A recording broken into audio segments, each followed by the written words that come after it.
ভক্তি হয়, সেই ভক্তি অক্ষয় অক্ষয়। অক্ষয় তৃতীয়ায় যে পূর্ণ হয় সে পূর্ণ অক্ষয় নয়, ক্ষয় সে।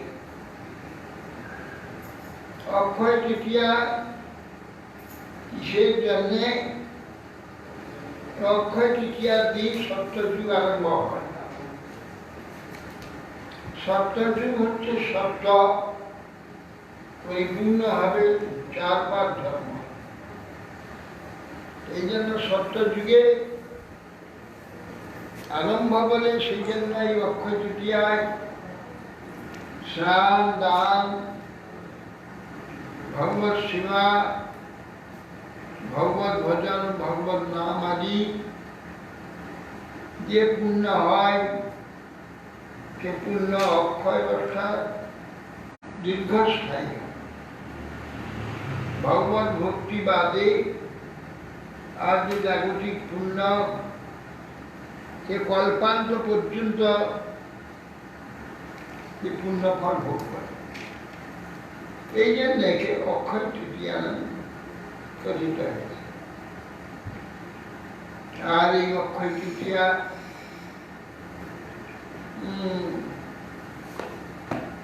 আর চন্দন যাত্রা, চন্দন যাত্রা শ্রী জগন্নাথ দেবের আজ থেকে 21 দিন চন্দন সরোবরে গিয়ে জলবিহার হবে। জগন্নাথের প্রতিভূ কলেবর শ্রী মদন মোহন, রাধা মদন মোহন যাবেন সুন্দর দোলনায় পালকিতে অপূর্ব সুসজ্জিত হয়ে বাদ্যভণ্ড সহকারে পাণ্ডারা স্কন্ধে করে নিয়ে গিয়ে সেই চন্দন সরোবরে ময়ূরপঙ্খী সাজানো হবে। ময়ূরের নেক তাকে ফুল দিয়ে আলো দিয়ে সাজিয়ে রাধামদন মোহনকে সমস্ত চন্দন পুষ্করিণী ঘুরানো হবে। চন্দন পুষ্করিণী ঘুরিয়ে কীর্তন গান এবং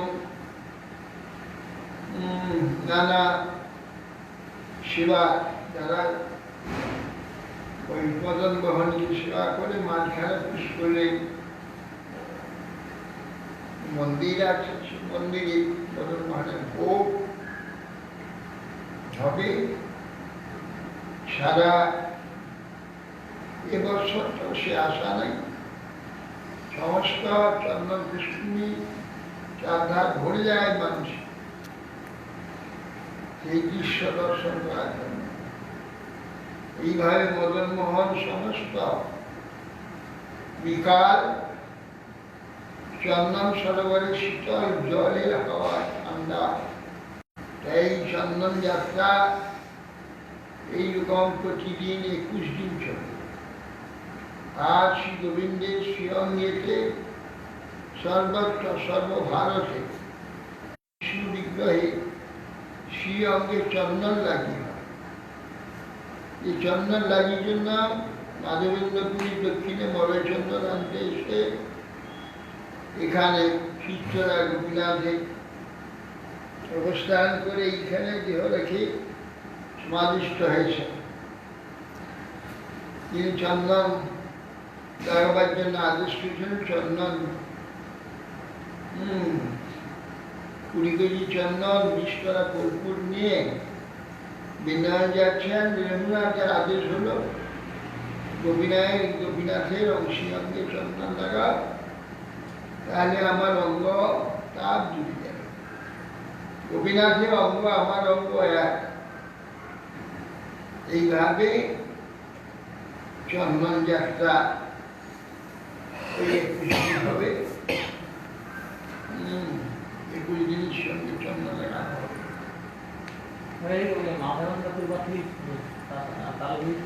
না না, এটা চিরকাল আছে। চেয়েছিলেন এই সময় গোপাল চন্দন টাকা অঙ্গজালা জারি করেছে। তাহলে চন্দন যাত্রা শুরু হয়েছিল কবে থেকে? চন্দ্রযাত্রা ভগবানের সেবাটা শুরু করা ব্রহ্মা থেকেই। জগন্নাথের যে যাত্রা আছে সেই শাস্ত্রে স্কন্দ পুরাণে সেই চন্দন যাত্রা সেই একটা যতগুলো যাত্রা, রথযাত্রা, দোলযাত্রা, চন্দন যাত্রা, এইগুলো জগন্নাথ যখন প্রকট হয়েছে সেই সময় তখন থেকে চলছে। এটা কোনো মাঝখানে কেউ তৈরি আমদানি করে সে মাতলা পঞ্জিকা যেটা যাই এই স্কন্দ পুরাণ দিয়েছে, উৎকল খণ্ডে আছে। কি কি যাত্রা তার হবে সব জগন্নাথ শ্রীকে বলে দিয়েছে। তাই আজকে এই জগন্নাথের চন্দন যাত্রা আজ থেকে আরম্ভ এবং ভগবানের অংশী অঙ্গেতে ওই চন্দন লাগিয়ে আজ থেকে আরম্ভ। ভগবানের আত্মবোধ সেবা ভক্তরা করে থাকে। ভগবানের এখানে প্রাকৃতিক গরম ঠান্ডা এইসবের কোনো ব্যাপার নেই। এগুলো সব আমাদের আত্মবোধ সেবা। আমাদের যে যেগুলো আমাদের প্রয়োজন হয় আমরা সেইগুলি আমাদের আরাধ্য দেবী ভগবান তাকে উত্তম রূপে সেইগুলি দিয়ে সেবা করতে চাই। এইটাই আমাদের নিয়ম। এই জন্য চন্দ্রযাত্রায় ভারী হয়, চিরকাল হয়ে আসছে। এবছর তো হয়ে গেল, লকডাউন হয়ে গিয়ে সব বন্ধ। চন্দনযাত্রা দর্শন করতে বছর তো যাবে কিনা জানি না। আশেপাশের লোক হয়তো কিছু আসতে পারে, তা না হলে আর কেউ যাবে না।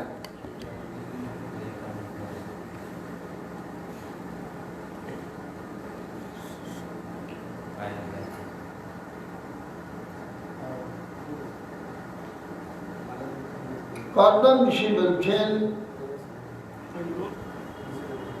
সম্রাট মনুকে, শ্যামবাবু মনুকে, আপনার কন্যার বিবাহ সংস্কার আমনায়ত্ত বিবাহ বিধান দ্বারাই সম্মতরূপে অনুষ্ঠিত হোক। আপনার গৃহীতার অঙ্গকান্তির দ্বারা ভূষণাদিরও শোভা তিরস্কার হয়। সুতরাং ইহাকে কোনো পুরুষ না আদর করবেন। এক সময় আপনার এই কন্যা অষ্টাধিকায় আরোহণ পূর্বক কুন্দুক ক্রীড়া করছিলেন। ক্রীড়ানক কুন্দুকের প্রতি আর দৃষ্টি নিবদ্ধ ছিল। এইরূপ ক্রীড়া করবার সময় ইহার পদদ্বয়ের উপরে শব্দের চরণকমল সাতিশয় শোভাযুক্ত হয়েছিল। বিশ্বাবসু নামক গন্ধর্ব একে এই প্রকার দর্শন করে তার বিমান থেকে বিমূর্তিত হয়ে বিমান হইতে ভুঁইতে পড়েছিল। প্রথমে আলোচনা হয়েছে প্রাচস্তার দক্ষের কথা, তার পরম্পরায় সৃষ্টির কথা আরম্ভ হয়েছে। এখন যেটা হচ্ছে এটা ব্রহ্মদক্ষের সৃষ্টির সম্বন্ধে এটা আলোচনা। সেটা কিন্তু প্রাচীনতার ক্ষেত্রে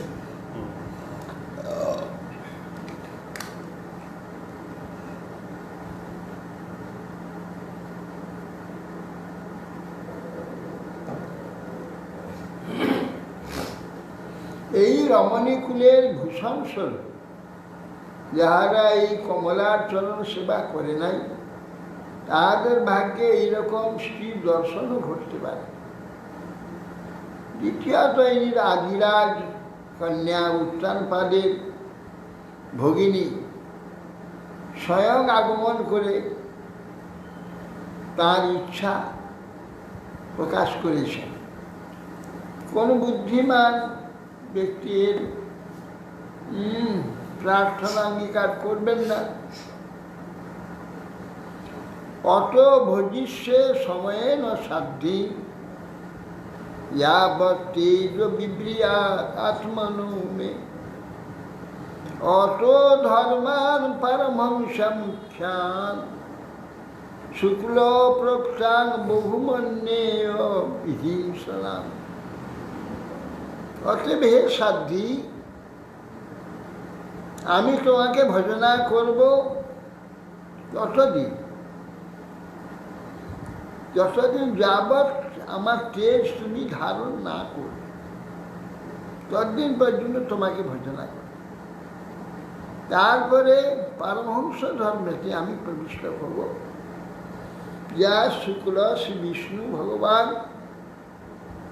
তিনি এই অহিংসা ধর্মেতে প্রবিষ্ট হওয়ার জন্য আমাকে আদেশ করে দিয়েছেন। বহুমানের বিষয়ে তিনি আদেশ করেছেন শিক্ষার জন্য।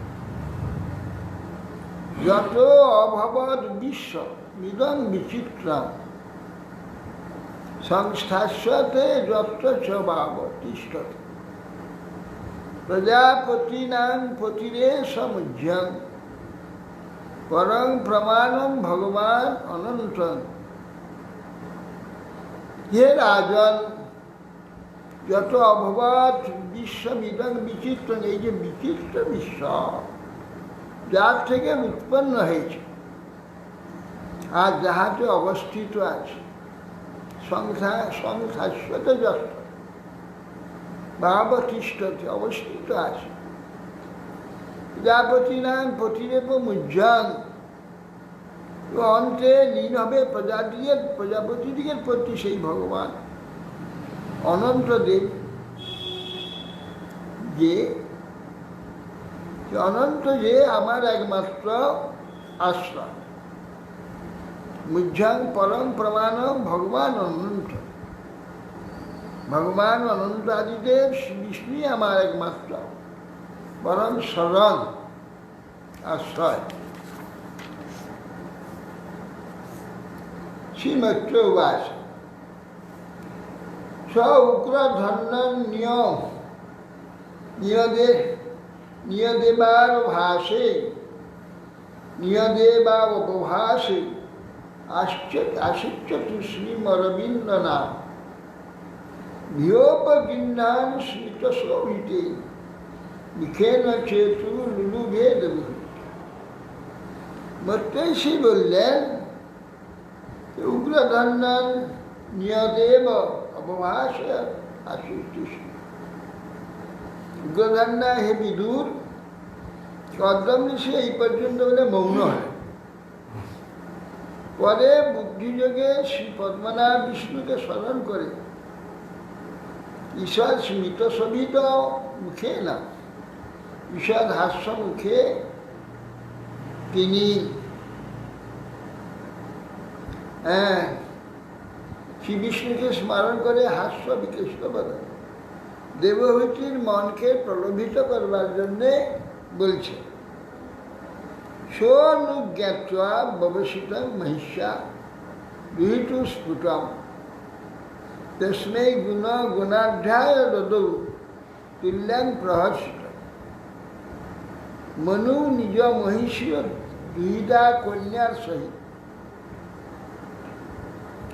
তাদের অবগত অভিপ্রায় জেনে আনন্দিত হয়ে সর্বগুণ বিভূষিত এই মুনিবরকে অনুরূপ বেদমত কন্যা সমর্পণ করে। শতরূপা মহারাজ্ঞী পারিবরাহন মহাধনা দম্পত্য পর্যদাস ইত্যা ভূষাবাস পরিচ্ছেদ। মহারাজ্ঞী শতরূপা প্রীতিভরে তিনি বিবাহের কালে দানযোগ্য বহুমূল্য বসন ভূষণ পারিবরাহন মহাধনম এবং প্রীত্যা ভূষা বাস পরিচ্ছদা বহুল্যা বসন ভূষণ বিবিধা গৃহ উপকরণ যৌতুক স্বরূপ দম্পতিকে প্রদান করলেন। একাং দুহিতরং সম্রাট স্বদক্ষায় গতব্যথ সদৃক্ষায় গতব্যথ উপগুজ্য চ বাহুভ্যাম উৎকণ্ঠান মথিতাস। উপযুক্ত পাত্রে কন্যা সম্প্রদান করে তিনি নিশ্চিন্ত হলেন, কিন্তু তার দুহিতার প্রতি কন্যার প্রতি অত্যন্ত স্নেহ প্রযুক্ত তার মনে অন্য প্রকার উৎকণ্ঠা জন্মে তিনি স্নেহ ভরে ভুজদ্বয় প্রসারণ পূর্বক কন্যাকে বক্ষে ধারণ করলেন।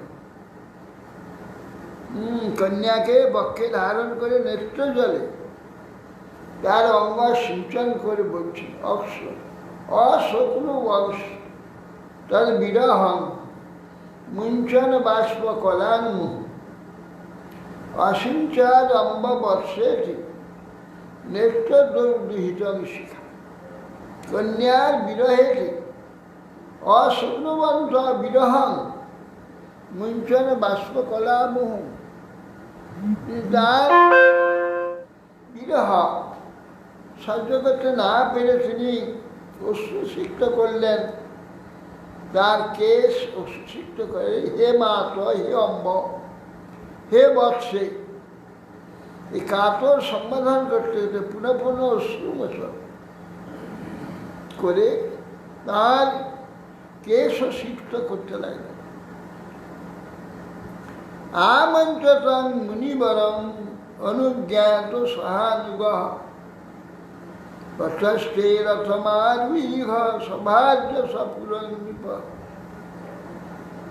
সেই যে মনু মুনিবর কদ্দমকে সম্ভাষণ করে, অর্থাৎ আমি আসছি, কন্যা সম্প্রদায় করে তার নিকট থেকে বিদায় গ্রহণ করলেন। বিদায় গ্রহণ করে এবং ভাগ্যার সহিত বিমানে আরোহণ পূর্বক অনুসর্গণের সহিত নিজপুরে তিনি গমন করলেন। উভয় ঋষিকুল্যায় সরস্বত্যা সুরোধস ঋষিনাম উপশান্তানাং প্রপন্নাশ্রম আশ্রমাস্পদ। ঋষিকুলের হিত সাধনকারী সরস্বতী বেষ্টিত যে স্থান সিদ্ধপুর, সেখানে যত ঋষিগণ সব তপস্যা আদি করছেন স্থান, মুনিগণের আশ্রম চতুর্দিকে বিরাজিত দেখলেন। মহারাজ মনু আশ্রম সময়ে শোভা সম্পদ দর্শন করতে করতে নিজ পুরোভিমুখে গমন করতে লাগলেন। তমায়ান্তম অভিপ্রেক্ষ্য ব্রহ্মবর্তাৎ প্রজাপতি বিকশং স্তুতিবাদত্রয়ী সুপ্রহর্ষিতা। অতঃপর তিনি যখন পুরীর দিকে নিজের গৃহের দিকে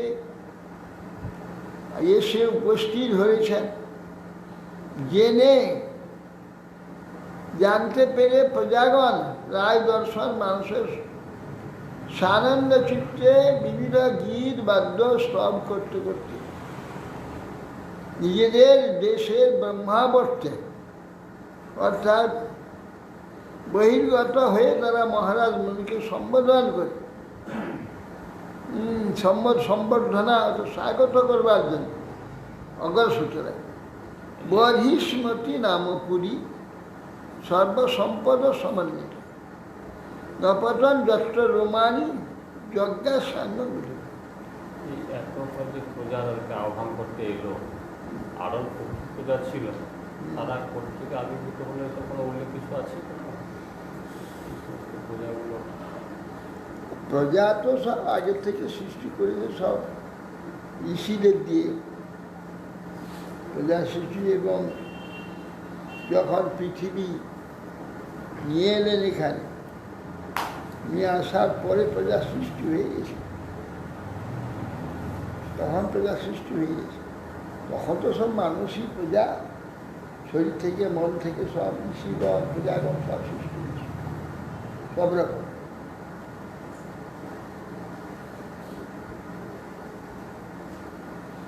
বরিষ্মতিপুরী নাম কেন না, এখানে বরাহদেব অঙ্গ ঝেড়েছিলেন, তাতে তার চুল ওখানে পতিত হয়ে প্রচুর কুশ ও কাশ হয়েছিল। এ কুশ ও কাশ গয়া কুশকে বরই বলা হয়, এই জন্য বরিযুক্ত পুরী বলে নাম বরিষ্মতিপুরী। কোন জায়গাটা অবস্থান করছে বর্তমানে? ত্রিবেণীতে। ত্রিবেণীতে বরিষ্মতিপুরী, আর দক্ষিণ ভারতে তো মাহেশমতিপুরী।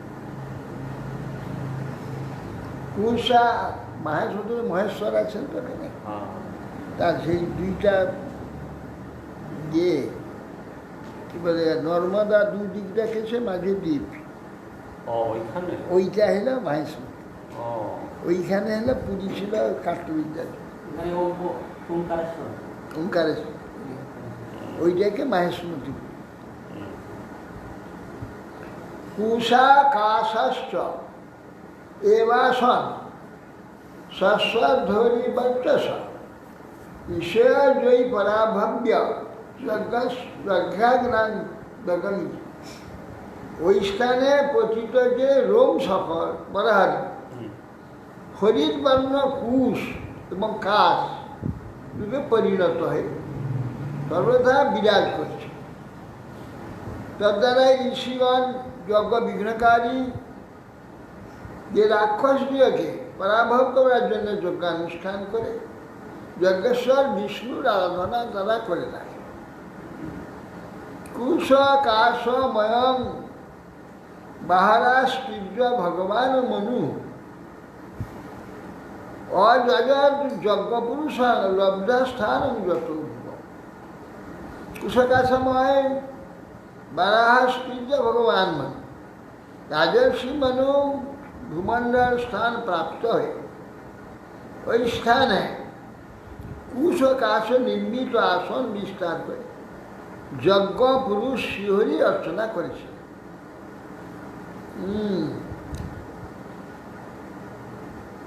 বরিষ্মতি নাম বিভুজা নির্বিশ্বাস সমাবসাৎ তস্যাম প্রবিষ্ট ভবন তাপত্রয় বিনাশনম। মহারাজ মনু নিজ বহিষ্মতি নামক পুরীতে আগমন করেছিলেন এবং আধ্যাত্মিক তাপত্রয় নাশক শ্রী ভবনে তিনি প্রবেশ করলেন। সভার্যা সপ্রজ কামান বুভুজে অন্য বিরোধত সঙ্গীয় মানস কীর্তি ষষ্ঠীভি সুরগায়কই প্রত্যুষে সুবনুবদ্ধেন হৃদাসিন্দন হরেক কথা। সভার্যা সপ্রজ কামান বুভুজে অন্য বিরোধত।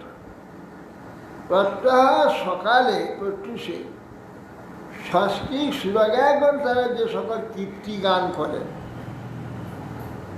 তিনি তিনি পুত্র কলত্র ভিত্তবর্গেশ্বর, সে কীর্তিত যশ সকল ভগবানের আসক্ত চিত্ত হয়, তিনি সেইটি শ্রবণ করতেন ও ধর্মাদি অবিরোধ যুক্ত বৈরাগ্যের সহিত বিষয় ভোগ করতেন।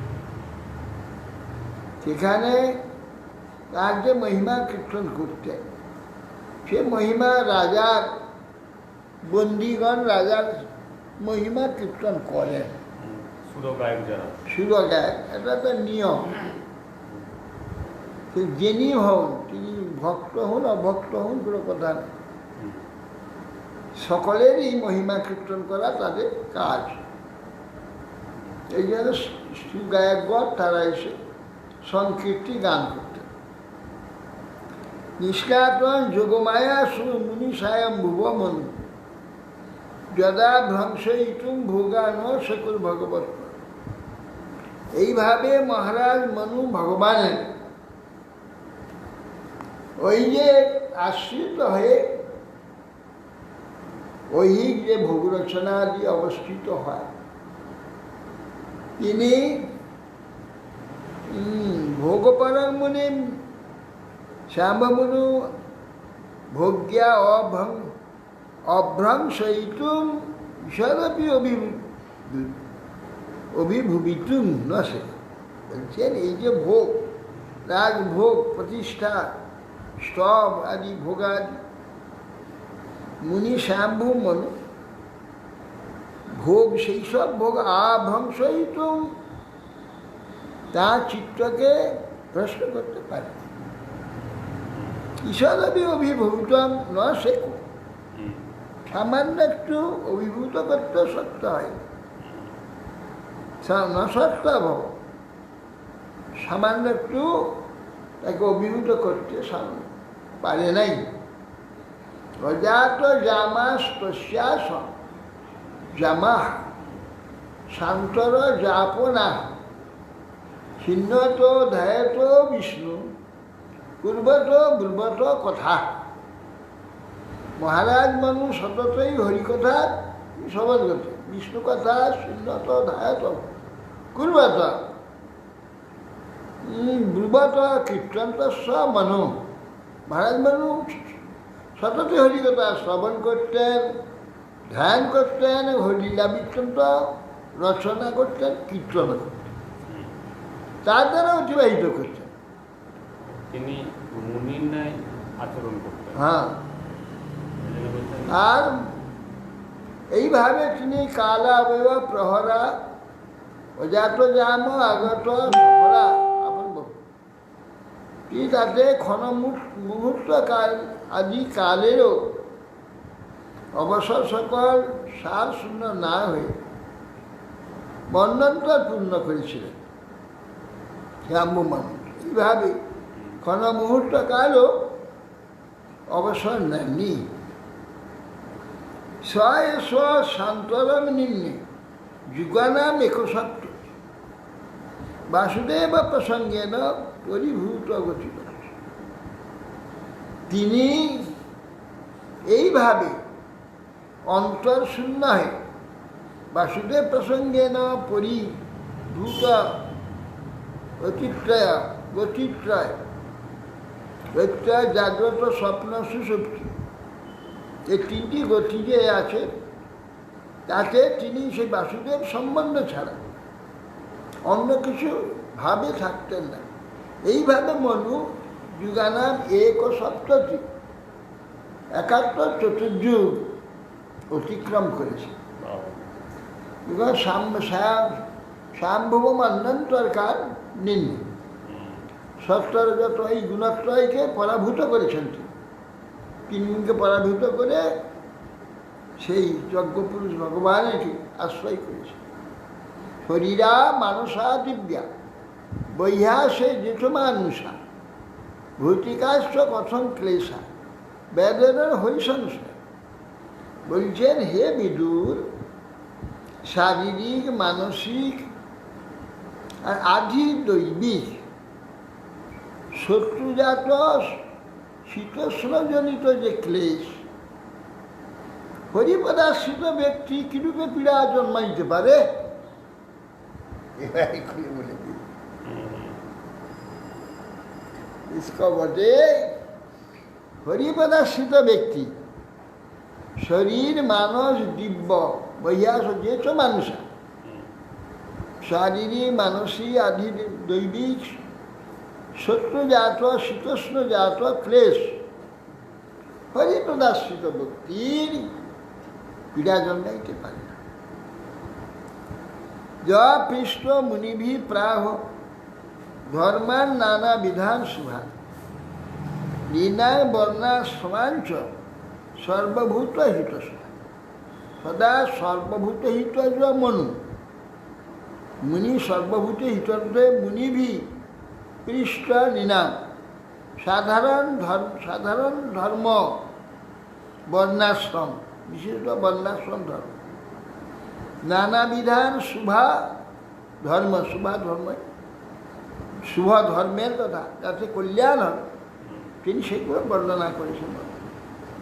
অপত্যদয় স্মৃতি পুরাণ পরিণান্বয় বর্ণায় বর্ণাশ্রমানঞ্চ সর্বভূত হিত সদা সর্বভূত হিতকারী ঈশ্বর নিখিল প্রাণী হিতকার ছিলেন তিনি। মৃগণের ধর্মের জিজ্ঞাসার উত্তর তিনি দিতেন। মানব ধর্মের যে ধর্ম, বর্ণ, আশ্রম নানা প্রকার, মঙ্গলবার ধর্ম তিনি কীর্তন করেছেন। এই তত্ত্ব মনুষ্যচরিত উদ্ভব অদ্ভুত বর্ণিতং বর্ণনীয়াস তদপেক্ষ অবশ্যই দিচ্ছে সেই যে কীর্তনযোগ্য আদিরাজ যে মনু অদ্ভুত চরিত্র তোমাদের নিকট বেষ্টন করে কীর্তন। এখানে তা কন্যার দেবভূতির যে প্রভাব বিবরণ বর্ণিত বন্ধন তত অপত্যের উদয়, সেই কন্যার দেবভূতি প্রভাব বিশেষ বর্ণনা করছি সবাই কেমন। তার যে অক্ষয় তৃতীয়া শ্রেষ্ঠ দিন, এই শ্রেষ্ঠ দিনে তোমাদের সকলে এখানে উপস্থিত হয়েছে, আমাদের মোটরবাসী যত আছে। আমার একটা কথা বলে রাখা ভালো, সকলেরই শোনা থাকা দরকার। একদিন তো আমার দেহান্ত হবে, আমি তো চলে যাব, থাকবো না, বয়স তো হয়ে গিয়েছে, যাবো তো নিশ্চয়। আগে কথা হয়েছিল যে হাবড়াতে আমার সমাধি হবে। কেন না আমার জায়গা নেই, বর্ধমানে এখানে কোনো স্থান নেই, যখন সমাধি হওয়ার যোগ্য এখানে জায়গা নেই। সেই জন্যে সমাধির জায়গাটা ওইখানে ওরা থাকবে, ভক্তরা থাকবে, সমাধি সেবা আদি করবে। এই জন্য তীর্থ মহারাজের সেই ইচ্ছা হয়েছে যে এইখানেই সমাধি হবে, হাবড়ায়।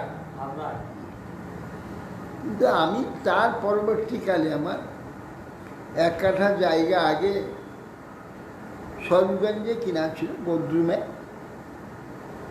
পরবর্তীকালে 2 কাঠা কিনলাম, 3 কাঠা হয়েছে।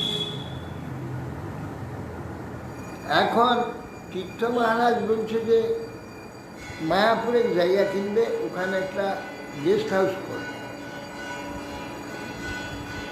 তো মায়াপুরে যদি জায়গা কিনা হয় তাহলে মায়াপুরে সমাধি হবে, যদি জায়গা কেনা না হয় তাহলে আমার সমাধি স্বরূপগঞ্জে অর্থাৎ বদ্রুমে যে জায়গা কেনা হয়েছে নবদ্বীপ ধামের অন্তর্গত, ধাম শুধু নয়, গঙ্গা তীর। আমি চাই গঙ্গা তীরেতে আমার সমাধিটা হোক এবং যুক্ত ধাম। গঙ্গা থেকে 1 মাইল অন্তর্গত আছে, গঙ্গার মধ্যে এপারে আর ওপারে। গঙ্গা থেকে 1 মাইলের মধ্যে যা সমাধি হবে গঙ্গার মধ্যেই হবে। এই জন্যই বলে গঙ্গায় বসে বললি। হ্যাঁ, গঙ্গার গঙ্গার মধ্যে। হ্যাঁ, 1 মাইল 2 মাইল 5 মাইল গঙ্গায় ইয়া 1 মাইল বেশি কোথায় হবে? কাছেই তো, গঙ্গার কাছেই তো বদ্রুম। কোনটা বদ্রুম? গায়ে আরলং। আরে 8 কিলোমিটারও নয়, কাছেই তো একবারে গঙ্গা তীর। গঙ্গাই ছিল, গঙ্গার মধ্যে গঙ্গায়। গঙ্গা 1 মাইল, 1 মাইল অনেকটা। গদ্রুম আর গঙ্গার মধ্যে কোনো পার্থক্য 1 মাইল বলতে ওখান 3 থেকে কিলোমিটার, 1 মাইল 3 গঙ্গা কিলোমিটার। থেকে গদ্রুম পেরিয়ে ওপাশ চলে যাবে। হুম। 1 মাইল মানে 3 কিলোমিটার না 2 কিলোমিটার?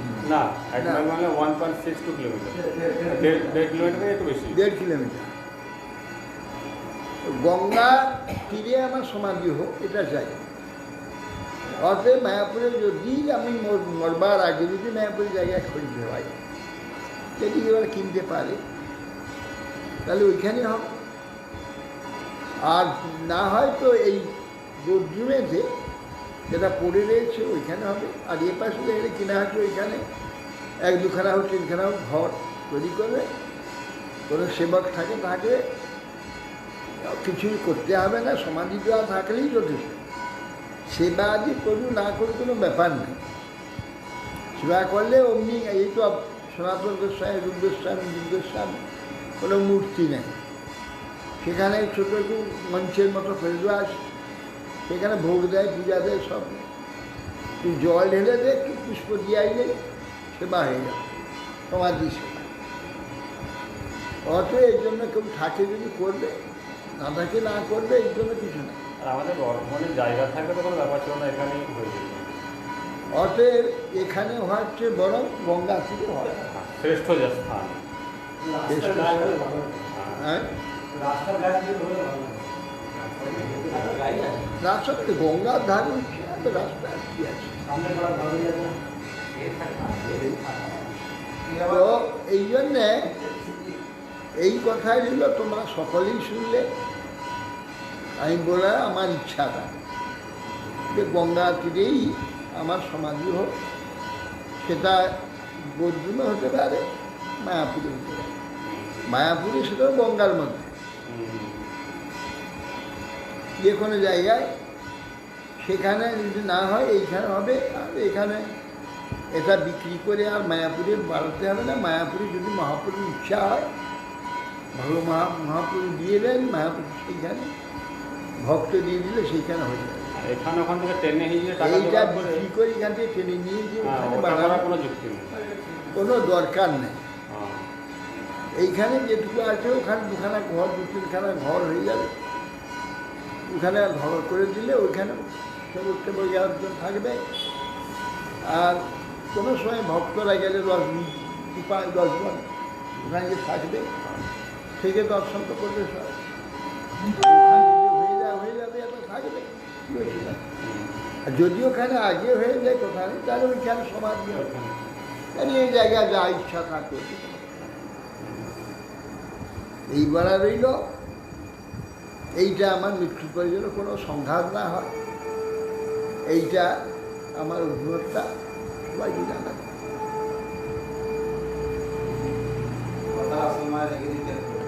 হ্যাঁ, আপনাদের মনে থাকলেই হলো।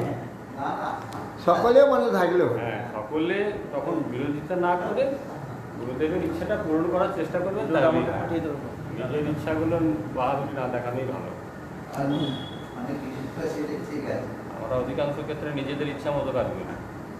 এটা চলো, ভালো হলো ভিডিও করার।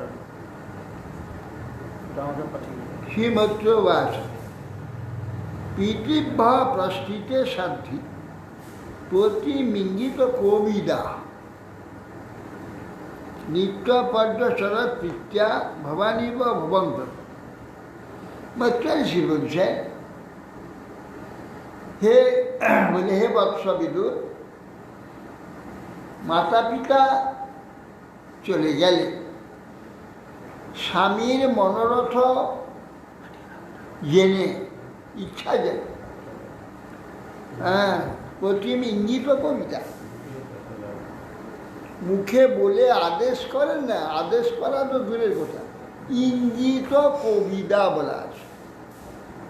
প্রতিরিঙ্গিত কবিতা, ইঙ্গিতে বুঝে নিবেন এগুলি কি চাচ্ছে। অনেক চেষ্টা করি। কি চান? বলছে ভিডিওটা হোয়াটসঅ্যাপে পাঠিয়ে দাও। বলছে এতটা যাবে না, করে কেটে কেটে কেটে কেটে বার করতে হবে। কি চান? যেটা রেকর্ডিং করলাম ও, বলতে পারি। আবার এখানে হয়ে গেল। রেকর্ডিং হয়ে গেল। চলে যাচ্ছে না এটা আর সারা বিশ্ব চলে গেছে ও তো সর্বত্র হয়ে গেল গো।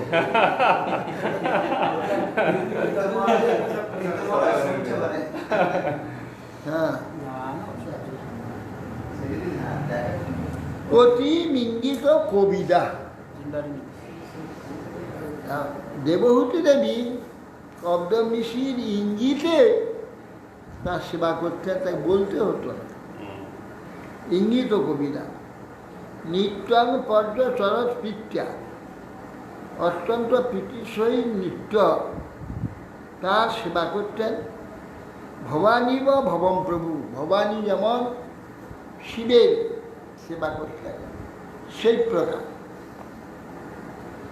বিশ্বম্ভেন আত্মশৌচেন গৌরবেন দমেন চ শুশ্রূষয়া সৌহৃদেন বাচা মধুরয়া চ বিসিজ্য কামং দম্ভং চ দেশাং লোভময়ং মদম অপ্রমত্ত যথা নিত্যং তেজিয়াংশ সমেত সমেত সয়।